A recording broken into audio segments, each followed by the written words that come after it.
trying to do too many things at once. All right, so I should be recording now.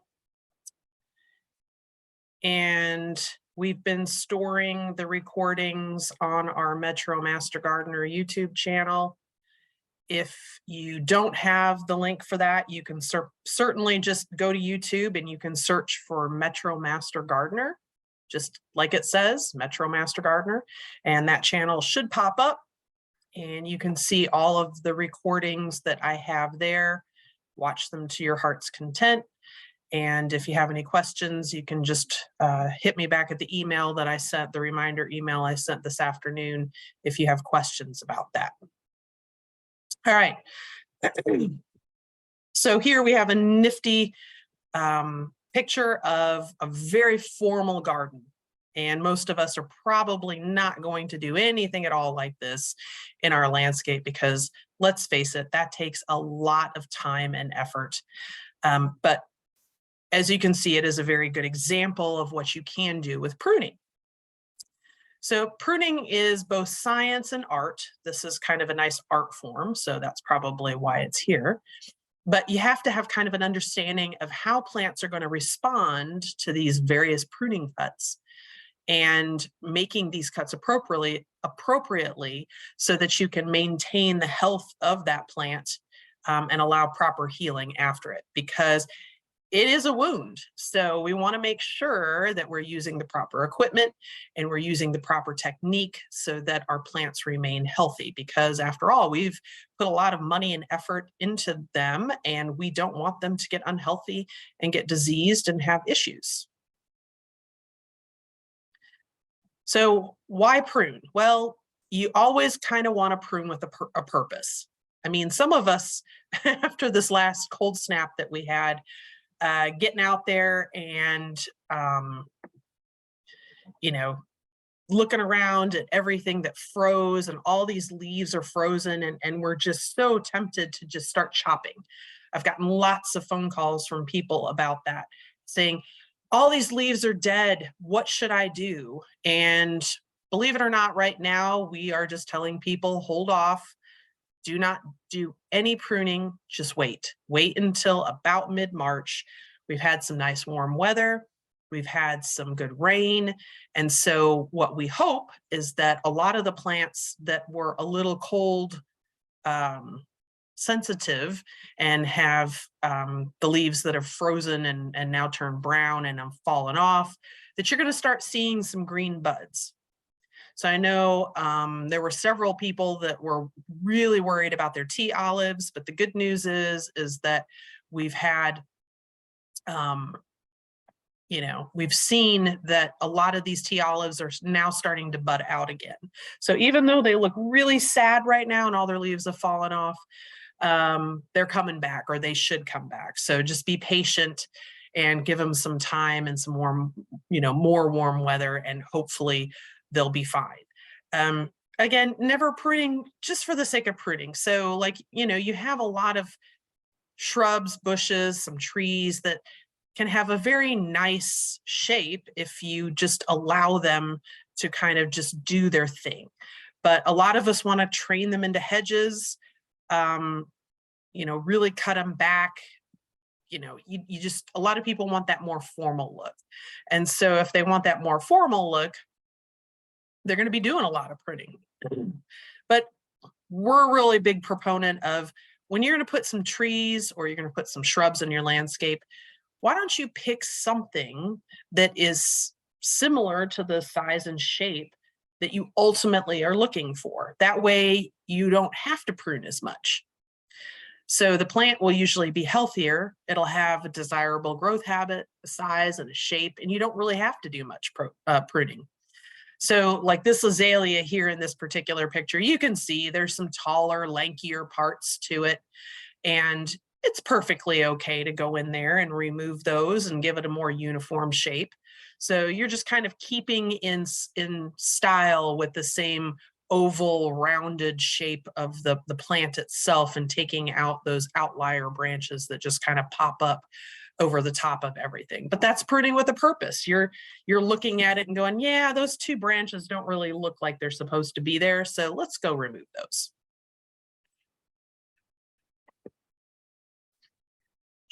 So improving and maintaining plant health. That's probably the underlying reason why we're going to prune. So if you have branches that are kind of a weird shape, they're crowded or rubbing together. You can see there in the photo on the left, those two branches have grown together, they're rubbing. That's going to disrupt the bark, and that allows disease organisms, insects into that tree or that shrub, and that can be a problem, obviously. So you don't want to have to worry about diseases, and I mean, there's enough to worry about here with the humidity that we have and all the fungal organisms and everything else. Why worry about the health of your tree if you can go in there and prune some of this stuff so that you don't have to worry about how those organisms are going to get into your tree or your shrub. You'll also think about it after storm damage.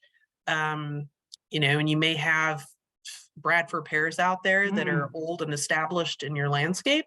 And those can be a problem, obviously, because after a period of time, you hit about 30 years and that branch structure, you start ending up with storm damage.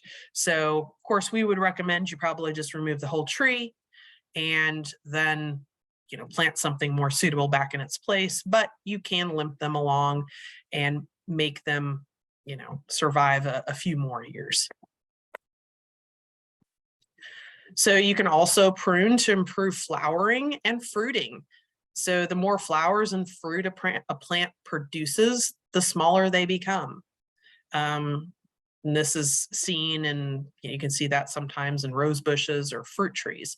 So if you give it kind of a renewal prune and bring it back to a more suitable size, you'll see more vigorous flowering on there. And that's a lot of times why we see with muscadines, you get some vigorous pruning and you'll get a bigger fruit crop. So you also want to prune for safety and visibility. So some of you may live in older homes, let's say from the 70s or 80s. And so you may have very well-established landscape plantings. And those well-established landscape plantings are rather large at this point. So you really need to go in and especially if you've got them in front of your windows, in front of your house, maybe you have a rather large hedge, which can provide privacy, but depending on its location, may also provide plenty of hiding places for someone who might want to break into your house. So you have to kind of keep in mind these kinds of goals when you're thinking about what your landscape, if you're going to put anything into your landscape. Again, try to find plants that fit the size and the maturity size and shape that you're looking for. Try not to shoehorn in things that you may get that their mature size is going to be huge, like the size of your house, because you're going to have to do a lot of pruning to try to maintain that. But you can see here some examples. We've got a sidewalk and we've got some shrubs or trees here that are kind of overhanging. And that's a safety thing. You don't want to hit your head on that. You don't want a kid to be riding their bike down the sidewalk and smack into a branch. So that's perfectly acceptable for pruning.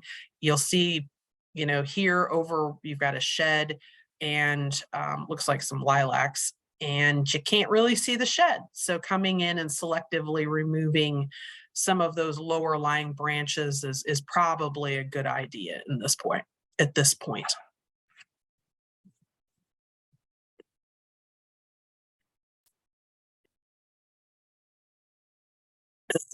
You can also prune for diseases.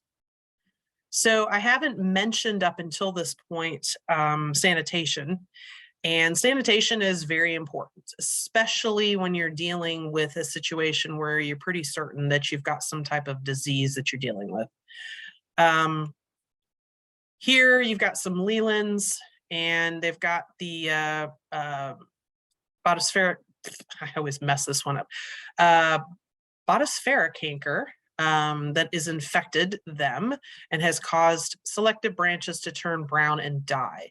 So you can actually go in there and selectively prune out the dead branches, and what that will do is slow the spread of that disease. And hopefully you may be able to prune it out. If the conditions are still really hot and humid, you've got a lot of water, a lot of rain, and you're not real careful about how you're sanitizing your pruners, you could spread it to more of the trees. So again, sanitation is very important. You want to make sure you do that after each and every cut. I know that sounds very excessive, but you want to make sure that you're doing that, especially in the case of disease organisms, with every single cut. Throw a tarp out there, throw your diseased branches there onto the tarp, and then put them in garbage bags and remove them from your property. Don't try to compost them. Don't throw them in the woods. Just get the disease off your property. That's going to be your best bet. And there are certain mixtures of bleach and water. Some people, will use hydrogen peroxide. There's different things you can use. Just make sure that you're following proper protocols for sterilizing your equipment. So finally, some plants like these cryptomerias or the Japanese cedars, they're naturally in a pyramid type shape with very little pruning at all. So as I was mentioning before, if you can get away with planting something that already has the shape that you're looking for in mind, then do that. There's a lot of different cultivars out there. Surely you can find something that will have the height and the shape and the look that you're wanting. So don't always go with whatever you find at the big box stores. Search it out a little bit more. Do some research. I know there's a lot of master gardeners on here looking for some continuing education. So I know you guys are prepared to do that research, and you know where to look. There's a lot of plants out there that grow in 7B, which is where we are, our hardiness zone, and will work and will do a really nice job. You don't have to like I said, shoehorn it in. You don't have to go meatball on the shrubs. That's back from the 90s, when you'll see some meatballs here in the presentation in a bit. But yeah, I mean, there's so many more options. All right, the 3 T's for proper pruning. So once you've figured out that you're going to be pruning, then you want to make sure that you're going to follow the 3 T's. So the first one is using the appropriate tool for your pruning task. The second is making sure you use the correct technique. And there are some techniques, and we'll talk about those just so that you feel fairly confident with what you're going to be doing. And then the third one is pruning at the right time. So there are a lot of flowering trees and shrubs out there. And when you've got a flowering plant, you need to make sure, of course you can prune at any time, but if you want to prune at the right time so that you can continue to enjoy those beautiful flowers, then you need to know when the right time to do that is for whatever particular plant you're planning on pruning. So what we've been telling people right now is hold off on pruning till probably the end of March. A lot of people are getting really excited. They think it's warm outside. We're in Fool's Spring. If anybody's seen that meme floating around, I think I put that up on Facebook. We are not done with winter. So there looks to be one major cold snap coming up towards the end of March, sometime around the 18th through the 20th, and it's going to drop below freezing again.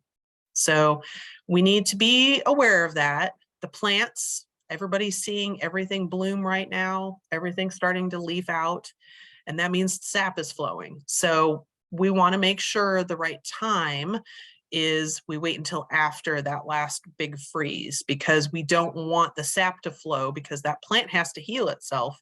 And right now, all that sap is flowing up.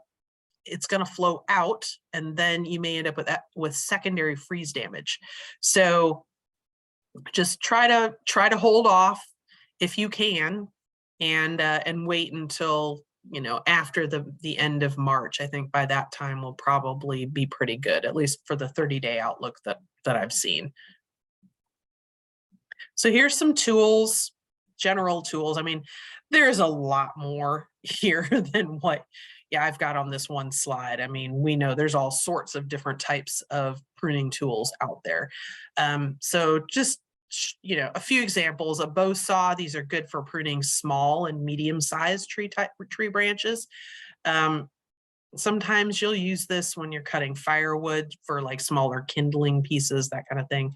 And you can use them for cutting larger limbs, or even cutting down a tree. They're very versatile. A lot of people take them when you're out camping because of that reason.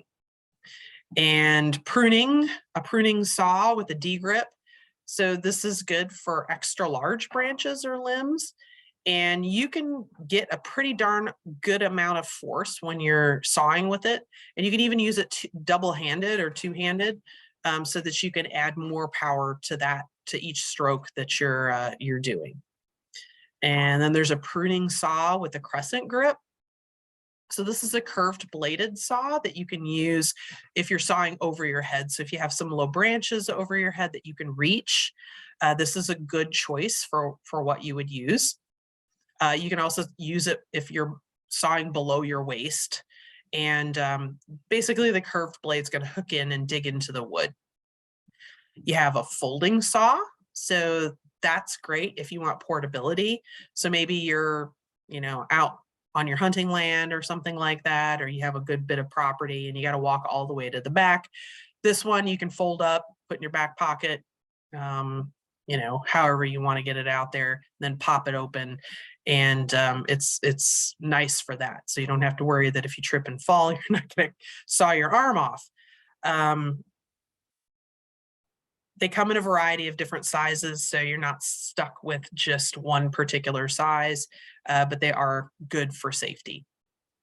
Head shears, good for cutting branches or shrubs that are under about 2¼ inches in diameter. You can get them in manual, you can get them in electric, and it's good for cutting large areas of shrubs or bushes without much effort. So, I mean, we've all seen people out there like, not the electric shears. That's not what's here, but same premise. And, you know, you're going to usually use those if you're doing heading cuts. Lopping shears, or loppers, I think a lot of people call them. That's what I call them. These are ideal for pruning trees or shrubs that are going to be about branches that are about 2½ inches or less. So small fruit trees, vines, small trees, that kind of thing. And they have a long handle. So not only does that kind of give you some leverage, so you can really push, you might be able to get something that's a little bit bigger, a little branch that's a little bit bigger than you typically would be able to handle with like just pruning shears. But that also helps when you're trying to reach above your head to get branches, because the handles are a little bit longer. So you've got more reach to them.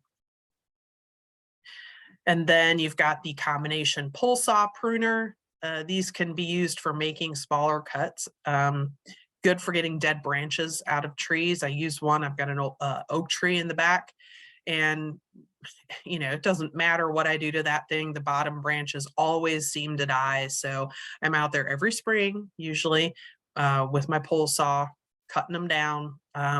You know, it helps with getting the height room, or the headroom out of there. But they're usually good for about 1¼ inches in diameter on branches, so nothing too big. You can use them for bigger branches than that, but they become a little unwieldy. And typically, because you're cutting so high, you know, you may be 10 or 15 feet above your head, depending on how long the pole is and how tall you are. that's really a gangly type situation to be in. And you probably don't want to be messing with branches that are much bigger than that, because then it starts to become a danger. So you have to be real careful. Make sure you're working with somebody else so they can help pull the branch away so it doesn't fall on your head. And then we have scissor pruners. So these, I just call them standard garden pruners. They're great for all sorts of things. I mean, you might use them for rose bushes, you might use them for azaleas, down in your berry patch to prune out blackberry canes, blueberries, any type of smaller plant structure for shaping plants, that kind of thing, if you're trying to selectively prune out some weedy looking branches or some outlying branches or suckers, that kind of thing.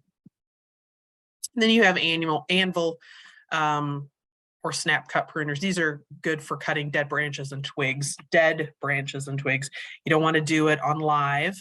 That anvil cut can crimp and cause excessive damage to live tissue. So please just use it for dead, not alive. But they're good for branches or twigs that are about 5/8 of an inch or less. Anything thicker than that, and they're going to have a really difficult time getting through that branch, that wood, and you're going to end up with probably more damage on the other end. So using a different type of pruning tool is probably a better idea in a situation like that.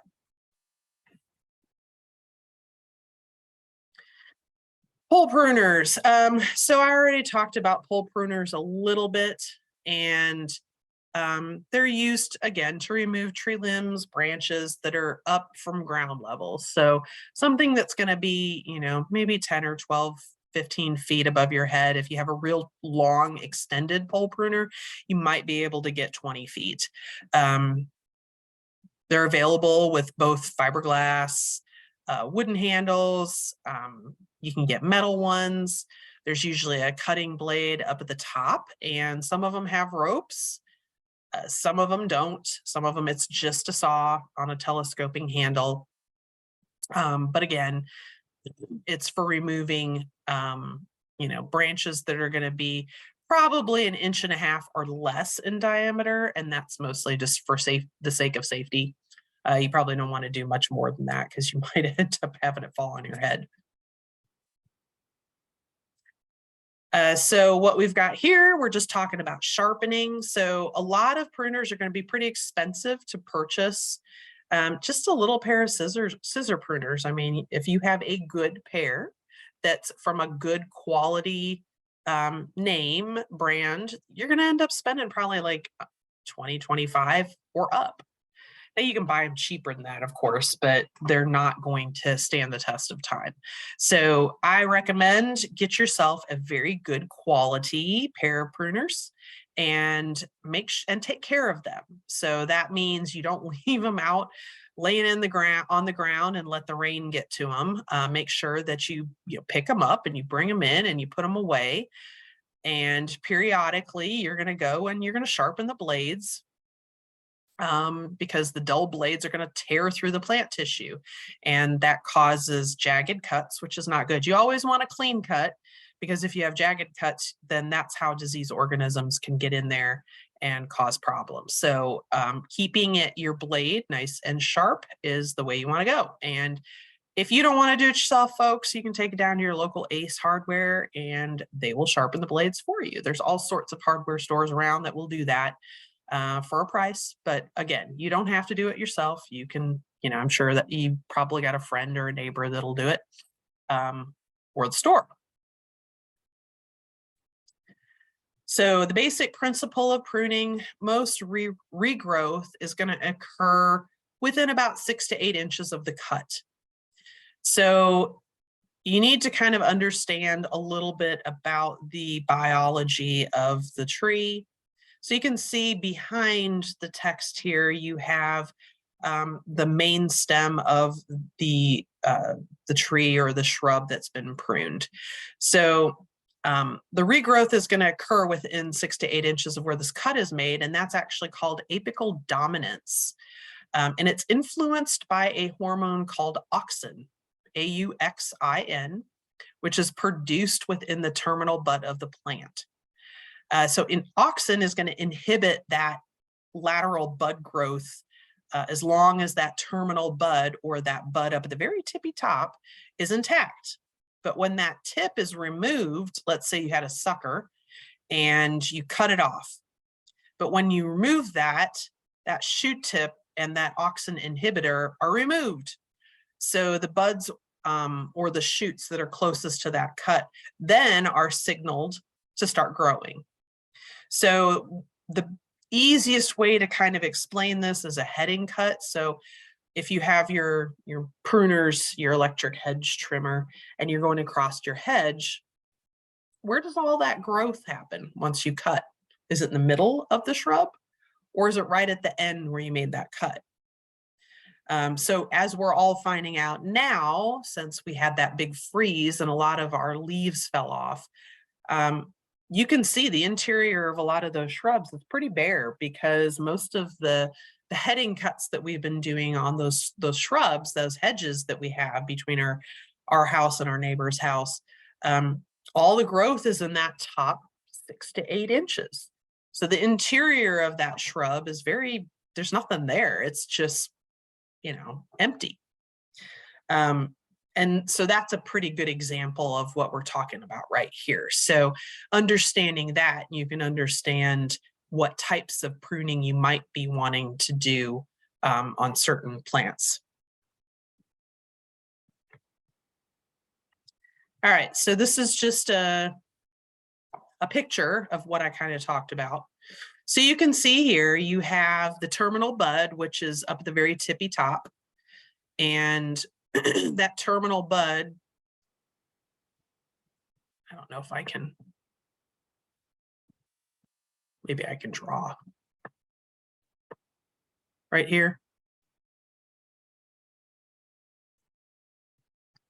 So up there at the top, as long as that's intact, you're not going to get a bunch of vigorous growth coming off of this plant. But if you cut that off, because let's say it's a sucker and it's grown a little too fast, as happens sometimes after a real wet season. I have some oak leaf hydrangeas and they're in fairly heavy shade. And normally they have kind of a nice rambling, large appearance, but especially after we had a real wet season, a lot of times you'll get some branches that just go crazy and they grow 12 feet. So I don't personally like that. I would rather have that nice kind of big oval, flowing structure that they have. So I'll go in and remove some of those vertically growing, fast growing shoots and take them down more towards the center of the plant. That way I'll get some lateral growth on the remaining branch. So I'll get some offshoots that'll show up, and you can see there at the node lateral bud. So you can see where the plant will grow next. So it's going to grow from those nodes.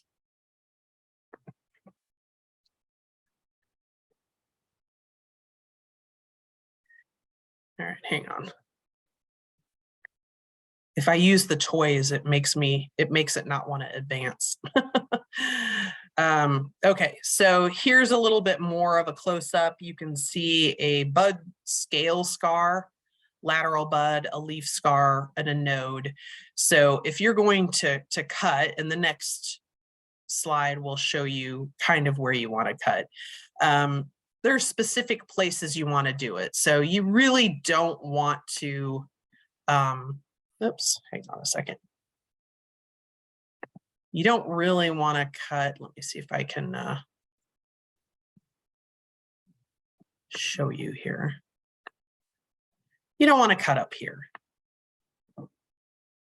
Anywhere around here.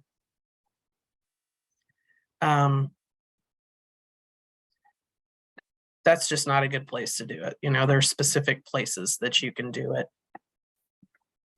All right, so this is where you're going to want to pay attention. So if you've got a a bud that's kind of coming off in a weird place and you really need to do some pruning.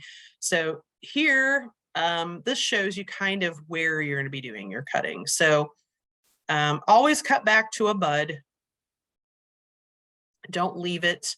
A is a lateral branch, so you can cut there just above the bud below it. B, cut back to a main trunk or main branch.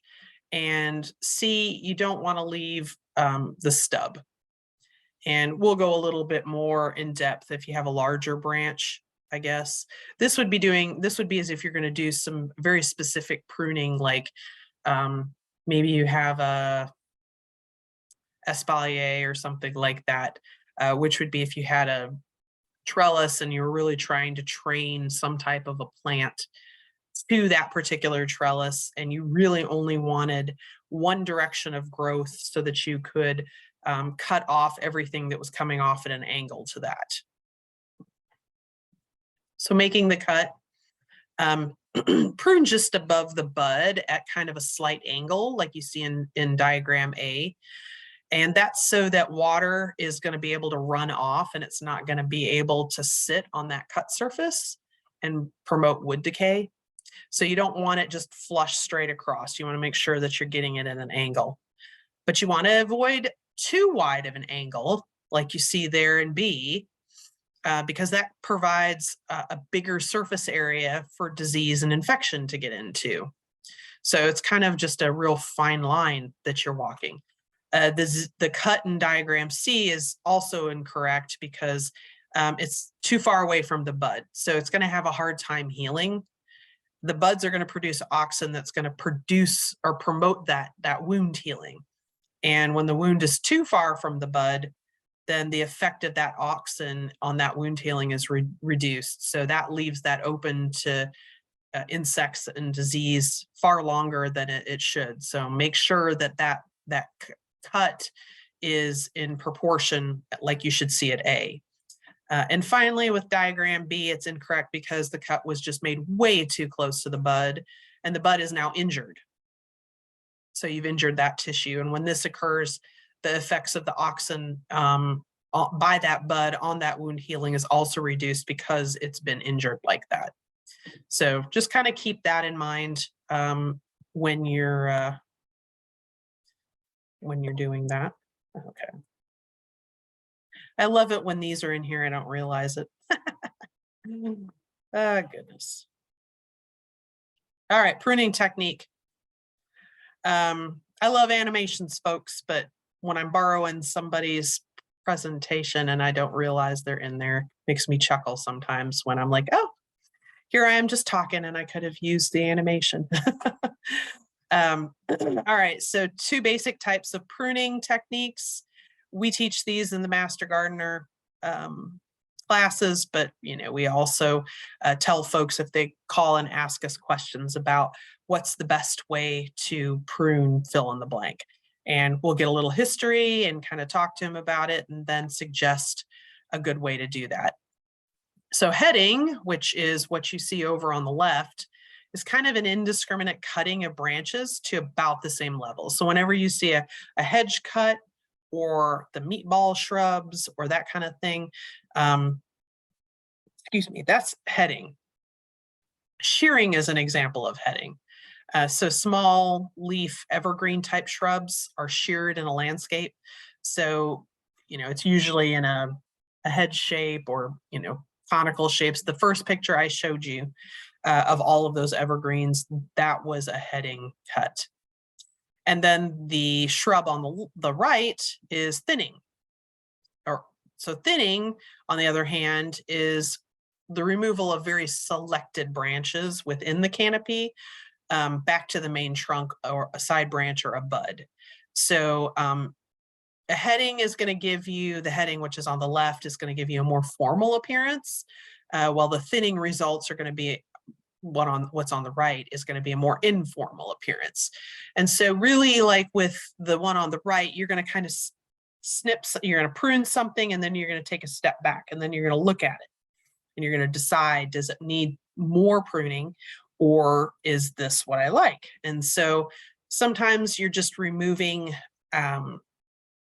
shoots that are suckers that have grown too fast, too far, the wrong direction, that kind of stuff. But you're doing it more in an aesthetic, artistic way. Whereas with the heading on the left, that's a very formal appearance, like you would see in a formal garden, that kind of thing. Simply like this. This is a meatball shrub. It's a very large meatball shrub, so you have to be really hungry if you're going to eat this one.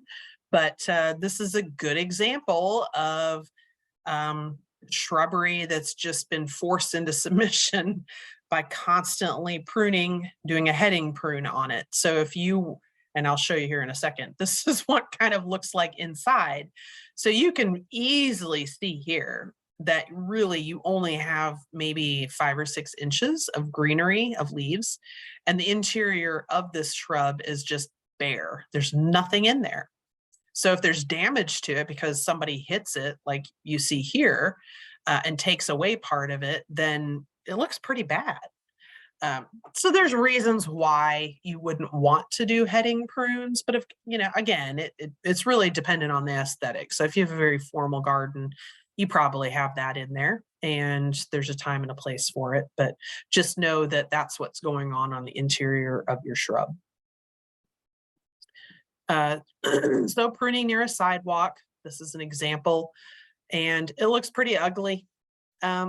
This is also kind of a right plant, right place scenario. So that's one thing we talk about here at Extension. Always put the right plant, the right place. That goes not only for sun, you know, water needs, but also the size, the foundation type plantings, the size of the plant when it's all said and done and actually fully grown to its full size.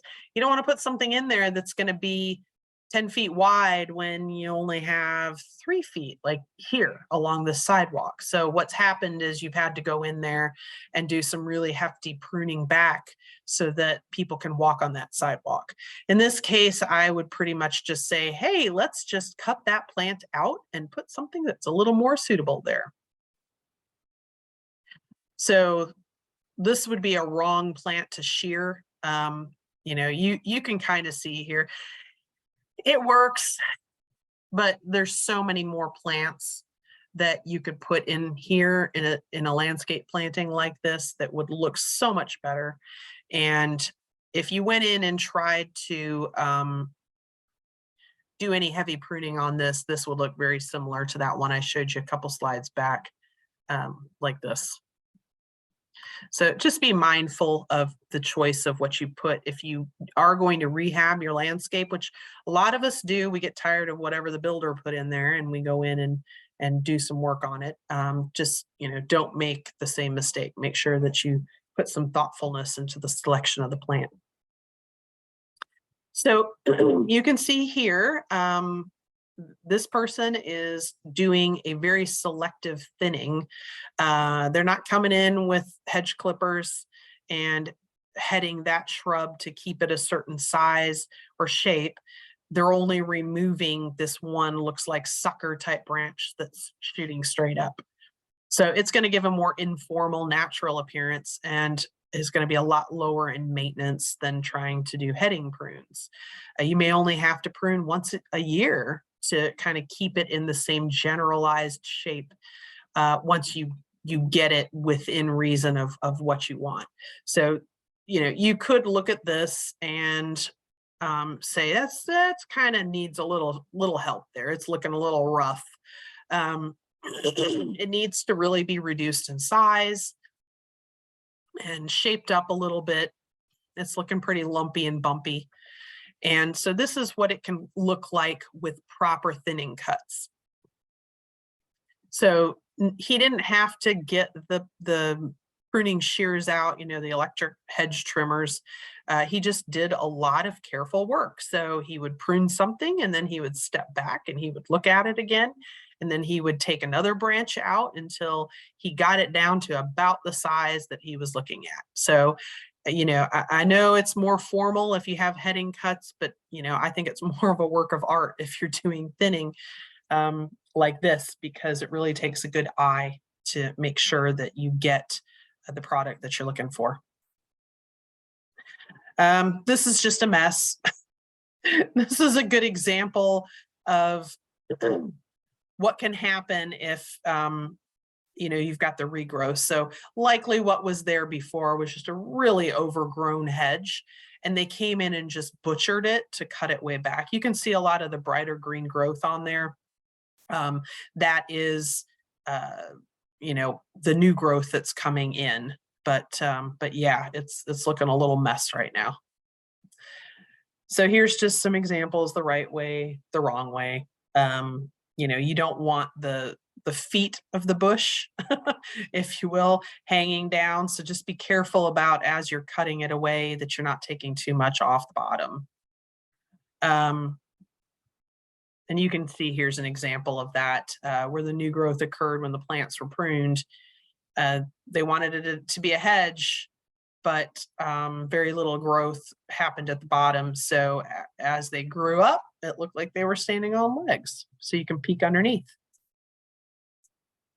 And this dwarf Burford holly was pruned in a very formal way.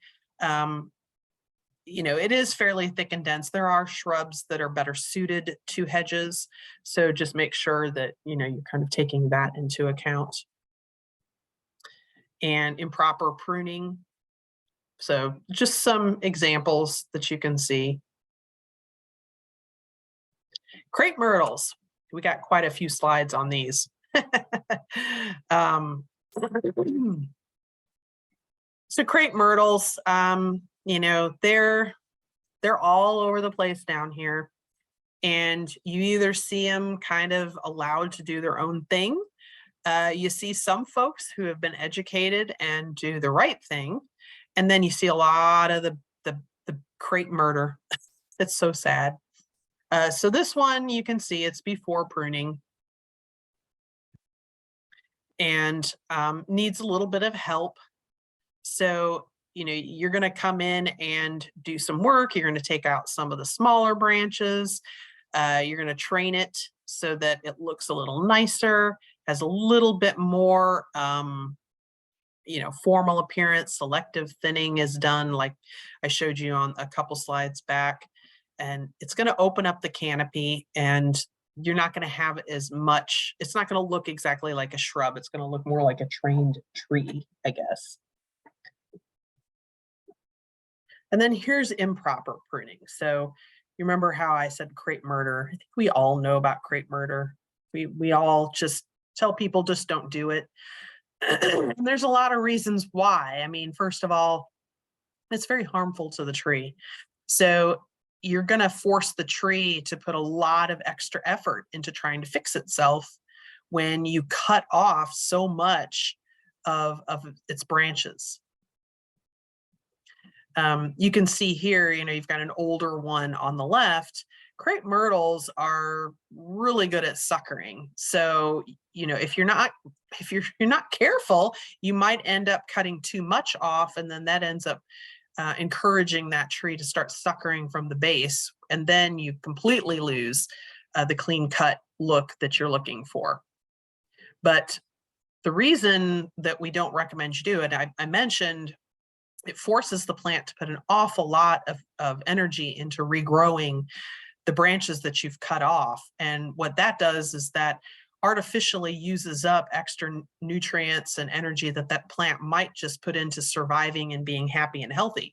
So what you end up doing is you end up with a less healthy plant that's less able to fight off insects and disease. So this is actually the ambrosia beetle, and we do have these around here. You can find them in and around the Atlanta area. What you're looking for, or what you don't want to find, is these toothpick type structures, and this is frass that little beetle pushes out. Basically, once you see that, you need to just take it down, because that tree is going to die. And then as that tree dies, those beetles are going to move on to other crepe myrtles nearby. So it's best to just remove it, but you can avoid all of that by keeping your crepe myrtles healthy and only doing minimal pruning. So This is a more natural growth, and so this is what we would like to see. To me, it's much more aesthetically pleasing. It looks a lot nicer. The tree's happier. So as it grows, you're guiding it, doing some thinning prunes here and there to try to shape it a little bit better. And that's what you end up with. And it looks so much nicer than when you have these over pruned, crepe murdered plants that you see along the highway and in people's yards when the landscapers get to them. Some crepe myrtles, just as a kind of a side note, can be forced to bloom a second time. So if you have a fairly early blooming variety, if after it's done blooming, you go and you cut off where the old blooms, the seeds are, you can sometimes force the plant to bloom a second time, just as a kind of an interesting tidbit. Here's some examples of correct pruning. You can see here how they've left the main body of the plant pretty much intact. They're just kind of taking off the very tops. And yes, it does require a ladder, so just beware. Here's just an example. All right, renewal pruning. I'm going to speed it up here a little bit. Renewal pruning. So this is what we're going to do when we have a really overgrown shrub that is just looks horrible. Something that was very obviously planted in the wrong spot, is a safety hazard because it's blocking windows, but you don't want to take it out of the landscape. So what you're going to do is you're basically just going to take it down to about, up to 18 inches or so from the base. And you're going to do this after the danger of frost in the spring. So that's going to give it all summer long to start growing back. You can do these in a couple different steps. We'll talk about that a little bit here, just to kind of skim over it. If you don't want that real drastic 18-inch cut where it's in front of your bay window and you don't want to look at, you could take it off, take off the back, and then as that grows out, then you can take off the front, and so you'll still see some. Or you can go in there and take it down drastically, a third of it at the time, or a quarter of it at the time, and it may take 2 or 3 years for you to finally get it back down to a manageable size, but you can do that as well. So again, this is usually used on broadleaf evergreen type shrubs, hollies, things of that nature. And really, you don't want to do this more than, I would say a decade, 6 years to a decade, something like that, because it is very drastic. So that shrub's going to have to put a lot of energy back into growing out again. And that uses a lot of the energy that it's stored in its root system. So just be aware of that. It's not something you want to do very often, but it is useful if you kind of want to take it back to where it used to be. Beware, you want to be after the point where you have the last average frost. So after mid-April, you're probably okay to do this. Don't do it in the winter time. You'll probably see growth starting in 4 to 6 weeks, and it'll kind of fill out around there, but it does take a while. So just beware of that. Again, don't do it in the fall or winter. And that's what it'll look like after a season's growth. So it looks more like the original foundation planting that was put in there. And here's just an example of some renewal pruning of Elaeagnus, and it looks ugly for a bit, but then you get a nice flush again, and it looks pretty again. It's not overgrown. May not always be necessary. So, in this case, these Burford hollies were really overgrown and kind of having a security issue. So instead of rejuvenating the plants and doing a renewal prune, they actually came in and pruned underneath so that it was visible underneath. So it had a different type of pruning done to, as you can see, it's meant more, I guess it probably looks more like a tree at this point. but it's still attractive looking, and it took care of the visibility problem. So now nobody can pop out from behind the hedge because there's no place to hide. So some types of plants you do not want to severely prune: conifers like pines, spruce, junipers, boxwoods. Boxwoods are very slow growing, so it would take forever to get them to grow. So we really don't recommend that you do that. Conifers and these pines and junipers are not capable of forming new growth from old wood. So if you prune them back, they're not really going to grow again and have a decent shape. They'll have some growth that forms adjacent to the cut, but they will never have that nice upright growth structure that they had prior to that. So just beware, don't go planting lelands underneath the power line.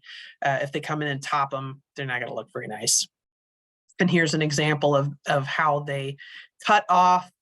You can see there's some cuts in there. They cut off some of the creeping juniper, and it looks pretty bad. So I would almost say at this point, you probably just want to remove the whole thing. All right, so we talked a lot about pruning shrubs, but now let's kind of talk about pruning on a tree. So there is a method to the madness. You want to make sure that you're doing different types of cuts. Usually you've got your three cuts that you make on a branch. You want to look for the branch collar, which is going to be kind of like where you see that little triangular area closest to the tree. You don't want to cut too close to the trunk because then it doesn't heal as well. So you're kind of going to look where that limb joins the main trunk, and prune just outside that collar. So that's going to leave a really short, little bit of a stub there, but that tree is going to heal a lot better, a lot more properly than if you cut it way too close in or way too far out. So prune branches, and you're going to leave that branch collar intact. It's called the 3-step method, just as I mentioned. So for you have to kind of know where you're going to be cutting.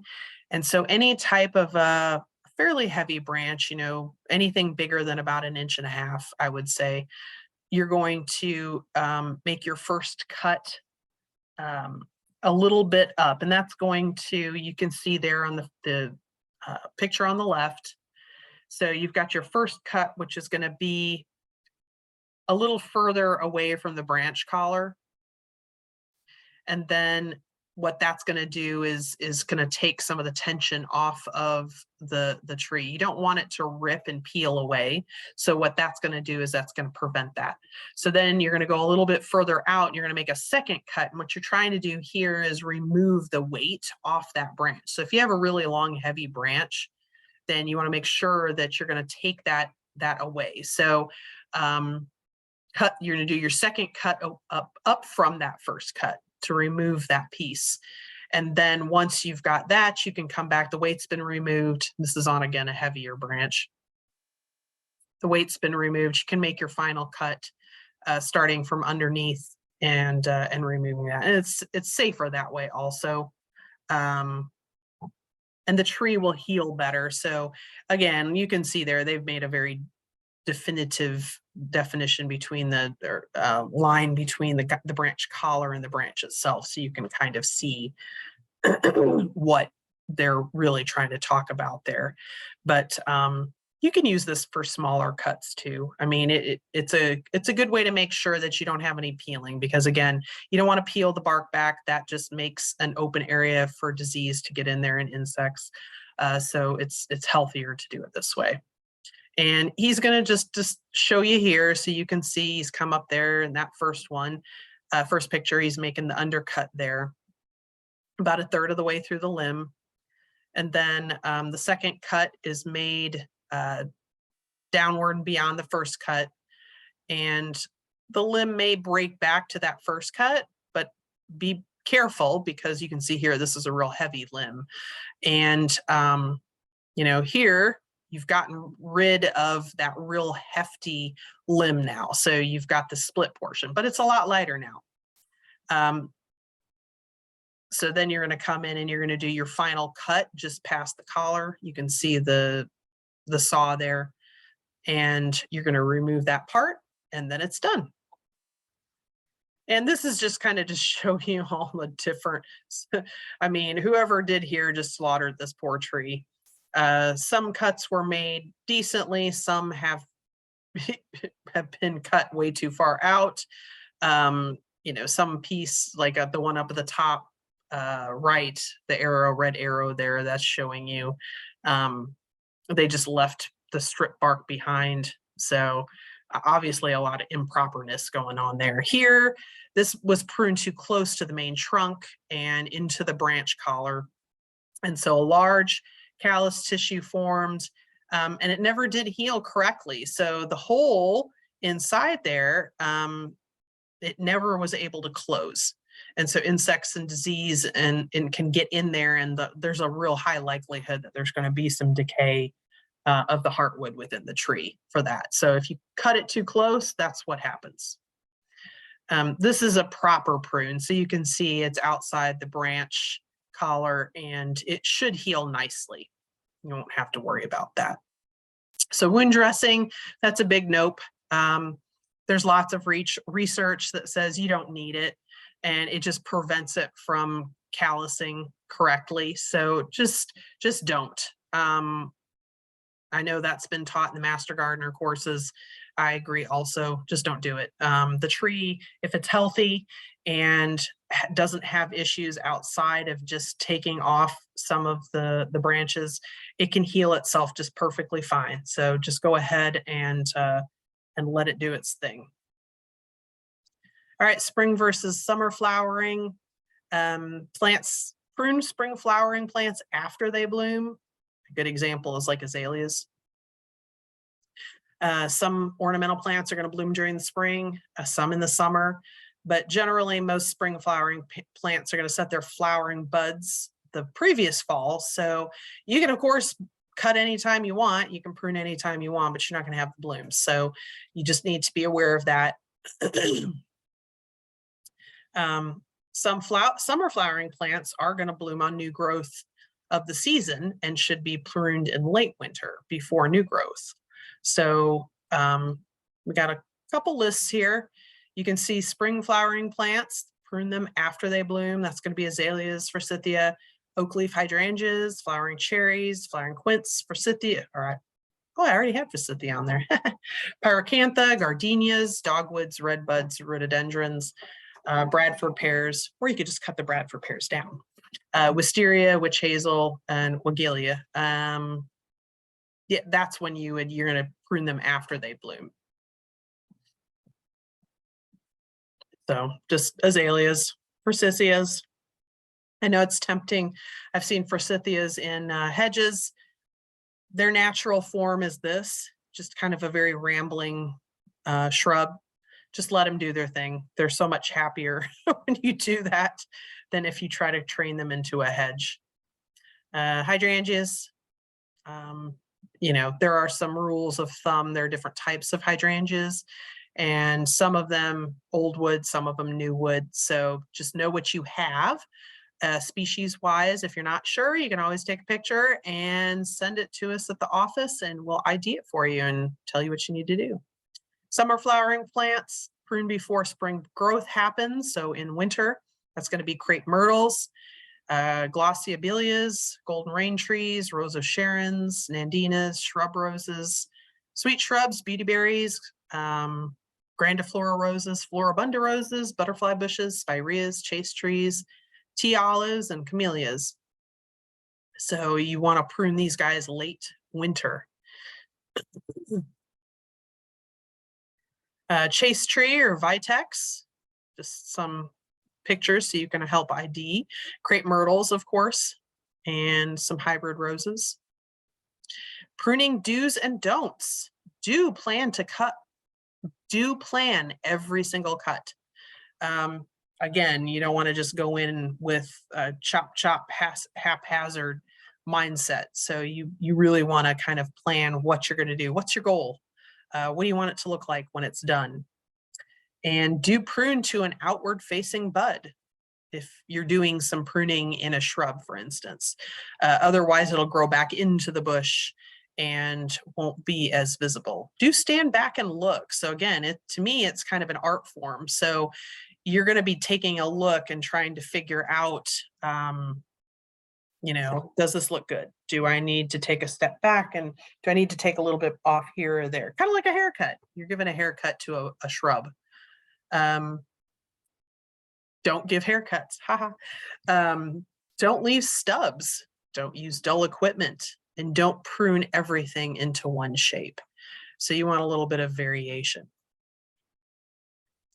And do remember, right plant in the right location. So don't try to shoehorn some huge cryptomeria into, a 5 by 10 foot section that's right next to your house. It will be most unhappy, and it will probably end up getting a photo from your landscaper asking us to send it off to the plant clinic because it's browning and dying, and you're all wondering why it's browning and dying. And that's because it's shoehorned into an area that's too small.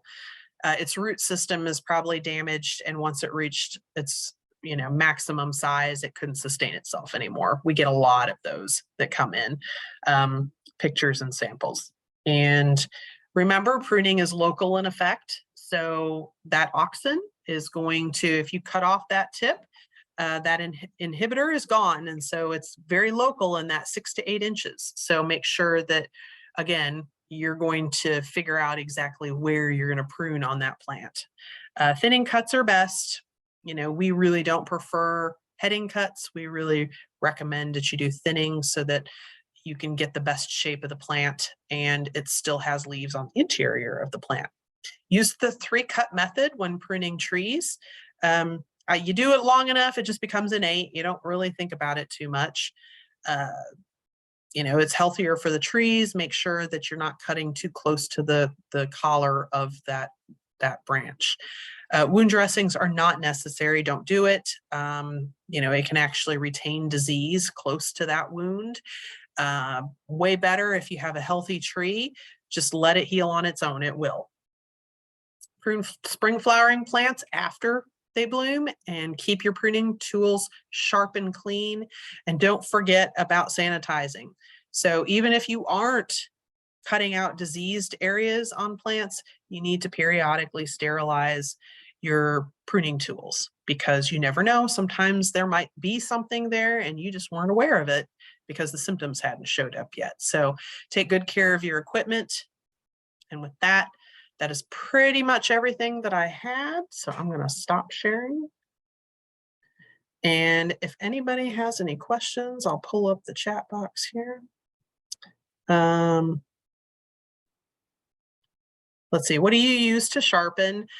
So you can use, a whetstone. I think that picture that I had there showed a whetstone. You can also ship it off to Ace Hardware. There are a lot of places around that will sharpen your tools for you, your lawnmower blades, all of that stuff. So if you have, you could probably do it once a season. If you have a rather large yard and you do a lot of pruning, then you can take all your blades in and have them sharpened for you. It's really not terribly expensive. All right, could you define the term sucker, and how is a sucker different from other stems and branches? So that's a very good question. I didn't really have a good picture of one except for I think that azalea that was one of the first couple pictures. So a sucker would be defined as a branch that's basically growing straight up and down. A lot of branches are going to grow out laterally. So if you have a tree and you have branches that come out and then grow out laterally, that's going to be a stronger form for that shrub or that tree. Though we're not talking necessarily about a shrub here, Bradford pears tend to have a very upright growth structure. They have codominant trunks, So if you look at one of them, you may have 4 or 5 codominant trunks. And so when they reach 25 to 30 years of age, they get a lot of weight on them, and then you get a bad storm that comes through, and then that's when you see the damage and you see the trunks peel off. So I'm sure you all have seen that. There's a lot of older neighborhoods that and then it's not too long after that that those trees are usually taken down. So that's kind of, I just call Bradford pears are just big suckers. I don't like them. They're not really good trees. They don't really have a lot of redeeming qualities, but they are used in a lot of landscaping. But in a shrub situation, a sucker, or in an apple tree or pear tree, it's something that's going to be growing straight up off of a lateral branch. They don't serve a lot of purpose. Usually that's what you're going to remove. So without getting into a lot of, we could go into very specific types of pruning for fruit trees. Different fruit trees need different types of pruning done to them. So this was basically meant to just kind of talk about the generalities of pruning and kind of what you would want to do for more ornamentals. But just know that if you have fruit trees, you're going to have to be doing some very specific pruning for peaches. Peaches prefer an open bowl structure on the inside of the plant, and that's to help with airflow, whereas apple trees have a central leader, and you usually have the branches that come off of the main trunk of the apple tree. So it really kind of depends on the types of, sorry, that's my cat. It really depends on kind of what you have that you're trying to prune. Let's see, when should we prune weather damaged tea olives? Mine are putting out new growth now.